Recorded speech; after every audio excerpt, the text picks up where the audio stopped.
and welcome to Read It with Whiskey, the place to be if you are a sci-fi or fantasy reader. My name is Laura and I am your host. I am a reader, writer, and whiskey drinker, here to share with you the person behind the page, the author. And today's featured author is Wendii McIver. She is the author of Relic and Ruin. Wendii is an Australian author born and raised in Queensland. Wendii began her writing journey at age 14, posting stories on Wattpad that have now accumulated over 5 million reads worldwide. And this is the book that we are going to be talking about today, you guys. Let's talk about it. The Banshee and the Wraith, they have the power to save the world or destroy it. For thousands of years, the Necromancers and the Reapers have been at war. Nyx, born a necromancer but raised as a reaper, works alongside her family to dispose of necromantic creations that threaten humankind. Erebus, a dead supernatural soul, has powers similar to Nyx, but an encounter with Nyx reveals a life-changing secret. The two are actually the Relics, the most powerful beings in the world. Together, they are capable of taking down the greatest evils known. Nyx and Erebus embark on a quest to find their power, battling their fears and their growing feelings for each other as they seek to defeat the necromancer warlord Bellum. Bellum has other plans. He needs the relics to do his bidding and raise his father, the original necromancer Nico, from the dead. With his father by his side, Bellum would be powerful enough to destroy the Reapers and rule the world, all the worlds. This story was so far outside of my wheelhouse. I never read real dark fantasy books, and I'm so glad I ran into Wendii because this was such a fun read. And I think my favorite part were the little nuggets at the beginning of every chapter. So let's dive into the interview so you can learn about this little secret.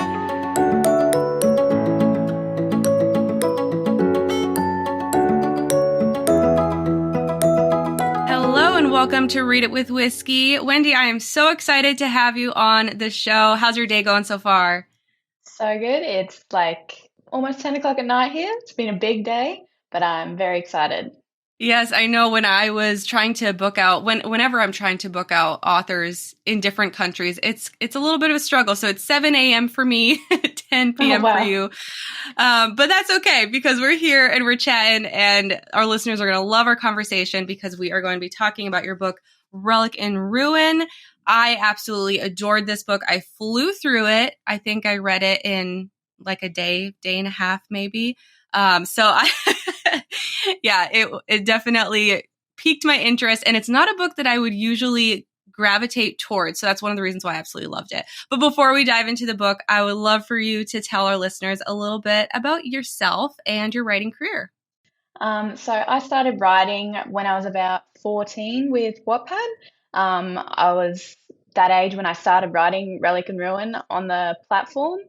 I think by the time I was maybe 15, it had become sort of one of the bigger stories on there. And by the time I finished it, when I was 17, all throughout school and uni and everything like that, it sort of got a little bit famous on there. And when I was 19, I got the offer to publish with Wattpad. And since COVID and everything, that we had a little bit of a delay, but Yeah, that's so exciting. And you're actually the first author from Wattpad that is on the show. And so just in case some listeners don't really know what that platform is about, can you kind of tell us what Wattpad is and how you are on that platform as an author? So Wattpad is basically anyone can join for free, anywhere in the world, and you can upload any kind of story that you want. You can do poetry, short stories, fantasy, fan fiction, and you can just upload it. Viewers can come along and read it. You update chapter by chapter, and it sort of works on like a like system. Same with Facebook or YouTube or anything, I guess. Yeah, and it's kind of like an episodic, kind of how the Kindle Vella is now. That's the original episodic platform that authors could go into. So it's so cool that you started out so young, which is amazing, and then built up this story. Let's dive into this story. So what is Relic and Ruin all about? So Relic and Ruin follows my two main characters, Nyx and Erebus. The story starts with Nyx. She is a necromancer born into a world where necromancers and reapers are at war. She happens upon Erebus one night and she can't figure out what he is or where he's from. And they sort of kind of get sucked into this big whirlwind of like prophecies and other worlds and things like that. And they find out they are basically fated and being hunted by a warlord in another world. He's coming to find them. So they have to work together and work with a group of strangers to basically try save themselves and save everyone else. Oh, so exciting. And that that excitement with trying to stay alive, but then also some people are already dead, but you can die more than once. That whole concept was really fun to read. But let's dive into a little bit more to that world, the world building that you had to do. So there's obviously some of the world is very realistic to us and we could like relate to it, but then there's magic and then necromancers, reapers. So how did you come up with what your world would look like, essentially? To be honest, it was kind of just a mess to begin with. Like I knew that I wanted something different, and I've just been so heavily influenced with like different mythologies and legends and stories all throughout my childhood and everything. And I just wanted to try fit all of that into this idea. So it was kind of a bit messy to begin with until I sort of got my story laid out. I knew I definitely wanted something different, which I think is where the necromancers and the reapers came in, because like we've seen like werewolves and vampires and fairies and stuff 100 times, and I love all that, but I kind of just wanted something different, but just wanted basically readers to not know what was going to happen next, where all the ideas were coming from. And I think just all of that chaos, I just wanted to try fit it in there somewhere. Put it all in there. I love it. So, I mean, you talked a little bit about it, but what was that initial inspiration besides just all of these ideas and putting them together? What motivated you to write this book back when you were a young teenager? That it kind of makes it hard to remember because I didn't think it would honestly really go anywhere. So I didn't take the time to sit down and think of like, where am I? Like, why am I doing this or anything? And now when people ask, I'm like, I do. I've always loved like the kind of, like death magic and stories and stuff like that, and like the spooky and the scary. And I knew I definitely wanted that to be a strong theme in the book. And like ghost stories, just all that kind of stuff. Just ran with it. Yeah. So something I really enjoyed about this book was that every single chapter, there is a headline of a fear. And so we have hemophobia, fear of blood, wiccophobia, fear of witchcraft, and the list goes on and on. Also, there's a list in the back of the book, which is just great. It was very easy for me to go back and look at all of the different phobias. So was that something that you originally had on Wattpad, or was that added in later on? That was originally on Wattpad, and I think on the Wattpad version, I had over, I think, 150 chapters just because it was written so in just like little episodes. And some days, like I'd get home from school and I could only write a couple hundred words and I'd just publish it. So I had, probably close to 200 phobias written at the beginning of all these chapters. And then when we published, they were like, okay, we don't need that many. You can condense some of these down into just one chapter. So I had to go through and pick out my favorites and stuff like that. But like even from the beginning, like everyone has loved that kind of aspect of the book. Everyone, they really love that. So I definitely wanted to continue with it. Awesome. I didn't know there were so many before. How did you narrow it down? I bet that was so difficult. Yeah. I think for a lot of them, I loved the weird random ones that people would have never heard of before. So definitely kept Very those. cool. I didn't know there were so many chapters originally. So are all of those chapters from Wattpad in this one book, or did you have to split it? Is there going to be more books in this series? So it's been designed, obviously, open, so it can continue on in the future, but it was originally, I wrote it to just be a standalone. Okay. And so when it was on Wattpad, I think we had about maybe 700 pages. Wow. All up. But being a young writer, like a lot of that was condensed just because I would babble for no reason. Right. So we basically went through and just rewrote everything, made it a lot cleaner. Mm-hmm. And yeah, so it's the exact same story, just all the necessary bits. Okay. Is there anything that you cut out that you wish you had left in? I always love asking people this. Not really. I feel like I added a Mm. lot, like more scenes. Like I tried to develop my characters a bit more than I could when I was younger. Mm-hmm. So even though we sort of cut down on the excessive words and stuff, I feel like I added a lot more development between the characters than what was originally there. So yeah, there's nothing I really wish was there. I feel like it's definitely a better product now. Well, yeah, I bet. I mean, when you're 14, even if you're a great writer, when you grow up, your writing is going to improve. So, Yeah. yeah, I know my first works will not see the light of day. All right, let's dive into characters a little bit. So we have necromancers and reapers. So can you tell our listeners essentially what those groups of people are within your story? Okay, so my necromancers are like a race of magical beings that can raise the dead. They can raise dead animals, dead people, anything that's passed, they have the power to bring back. They can't bring anyone back fully, so they're basically brought back as a zombie and can be controlled by the necromancer. My reapers, on the other hand, are sworn enemies of the necromancers, and their job is to basically destroy the creations and the makers, i.e., the necromancers. Because, yeah, historically, necromancers have been evil, and yeah, so that's where the war kind of comes in. Yes, and it's interesting because our main character, Nyx, she's in a family. So the Leahys, this is a necromancer family who are actually reapers. So kind of go into that and how that idea kind of spurred the story, I suppose. Well, I felt like my main character had to have some kind of struggle. Mm-hmm. I'm not sure why, but I felt like it just added to her character, and I feel like for some reason at the time that just seemed like the best option. So she was in this environment all the time where she's constantly under pressure, constantly having to be suppressed and stuff like that. And I felt like that would really open up for her character to develop later on when she's allowed to be free and be who she is Mm-hmm. and stuff like that. So I definitely felt like for her there needed to be some kind of struggle and she needed to be tough. And she is. I love her character. Nyx is great. And then we have Erebus, and he is a reaper. Can you tell us a little bit about him without giving any spoilers? So Erebus is a hunter. He actually meets Nyx on a job that he's been assigned, and he's not aware that she's been assigned the same one as well.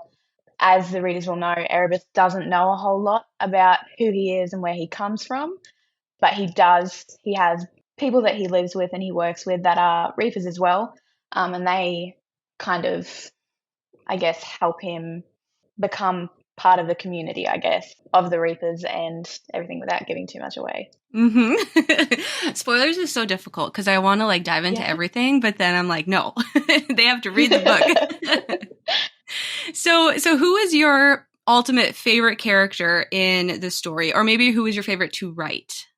My favorite to write was definitely Erebus because at the beginning he was already, I gave him like a full character and he was his own person. But throughout the story, I really loved giving him his story all the way through and just putting all of his little puzzle pieces together. And yeah, I think he's a good friend and I love the way he interacts with all my other characters and like his family and everything like that. Like he felt very easy to write for me. Mhm. Yeah, I really liked him, and then like Damien and Mason, all of those guys. I liked their camaraderie and their friendship and how that builds and all the other stuff that happens in the book that we're not going to talk about. So Oh, I love it. Okay, so who is this book for? Like if you had to pick a reader, what type of reader should pick up this book?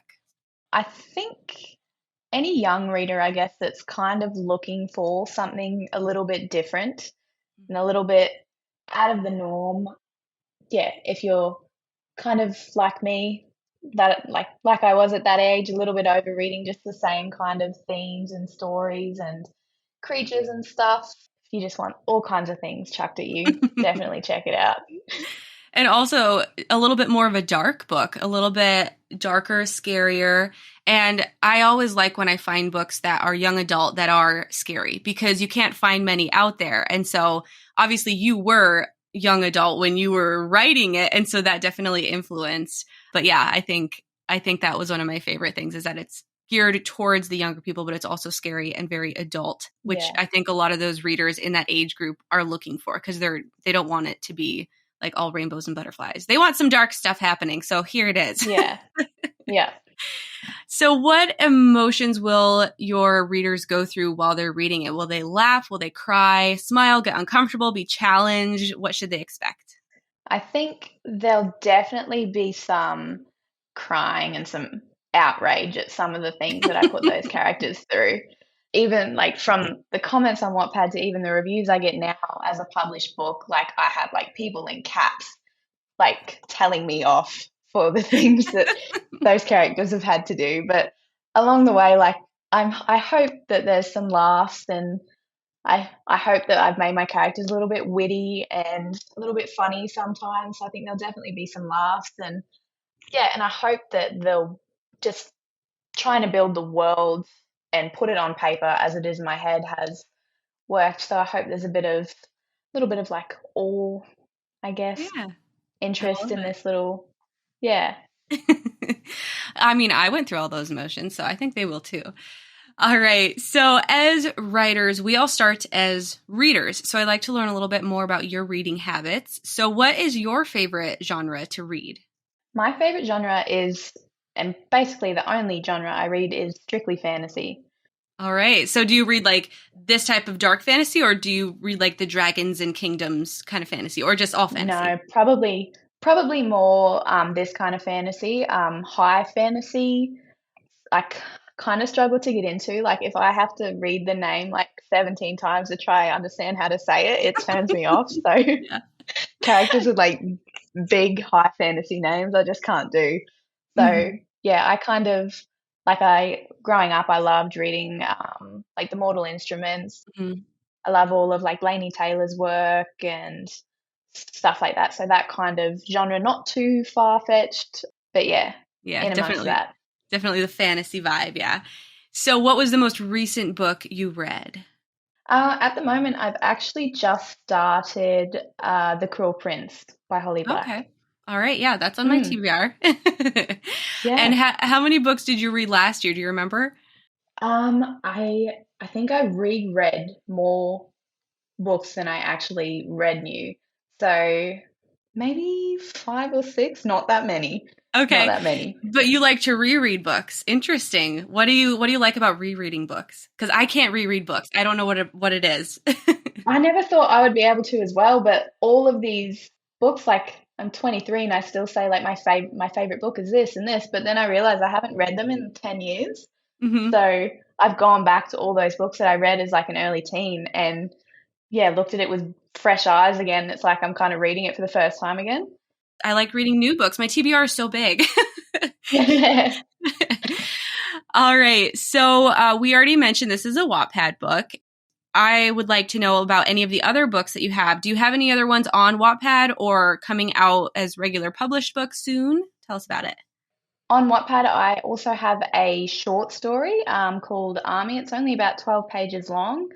It's basically about a star who falls in love with a human girl, and in his way of trying to show his love for her, accidentally destroys the world. So it's not a happy story, but again, I got lots of comments in caps at the end of Yeah. it.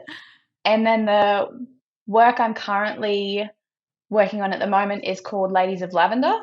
That's been on Wattpad, I think, since I was about 18, I started. And then when we were going through the editing process of Relic and Ruin, because that took about 3 years, I just put all writing on hold to do that. Mm, So I've just picked that back up now. I've been writing that since last year.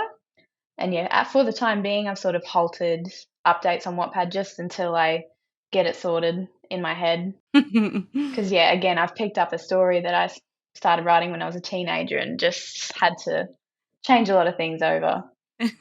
Is that story something that you do want to get published in outside of Wattpad eventually, either with Wattpad publishers or self-publishing? Okay, cool. Yes, definitely.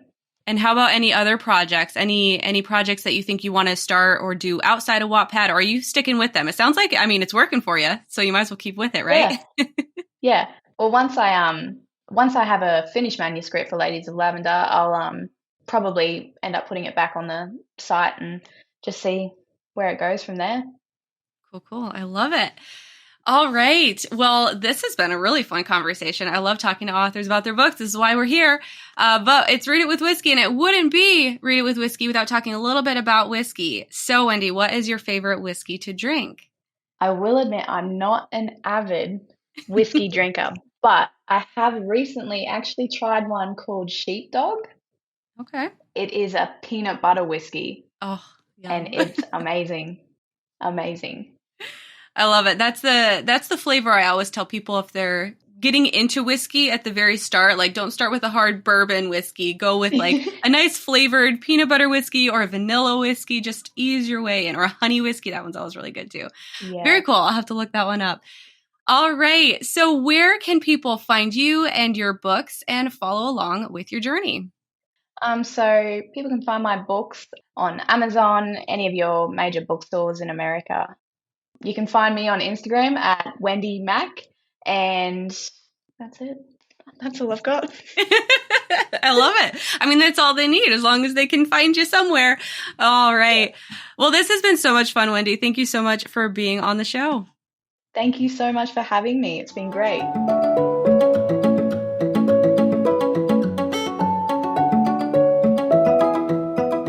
Speaking with Wendii was such a treat. I loved learning about more of the behind the scenes that went into Wattpad, all of the different chapters that she created. It's like we talked about in the episode. It's like Amazon Kindle Vella. But before that, like how did I not know, or how had I not explored Wattpad as an author and as a reader? I still am trying to figure out how I missed it. I don't even know, but it was so much fun learning about that and the entire experience that she went through. And I'm really excited to see these other stories flourish and come out as published works. So stay tuned with Wendii. All of her information is in the episode description with this episode. Next up on Read It with Whiskey, we have A.E. Kincaid. She is the author of The Demon, the Hero, and the City of Seven. I love a nice long book title. They're not very frequent out there, except for like ACOTAR, that's really long, but they hyphen it, right? They shorten it. But this book, in my head, I've just been calling it The Demon because that is what character is my favorite within this story. So let's tune in next week and talk with A.E. Kincaid. I'll talk to you then. You've been listening to an episode of Read It with Whiskey. I'm your host, Laura Juntunen, and I want to personally say thank you so much for listening. Your support of the podcast means so much to me, and I would love to get to know you. Hop on over to Instagram and follow us at Read It with Whiskey. Please chime in on this episode's post, share it on your social media and with your friends, and come back next time to hear more from self-published authors. I'll talk to you soon.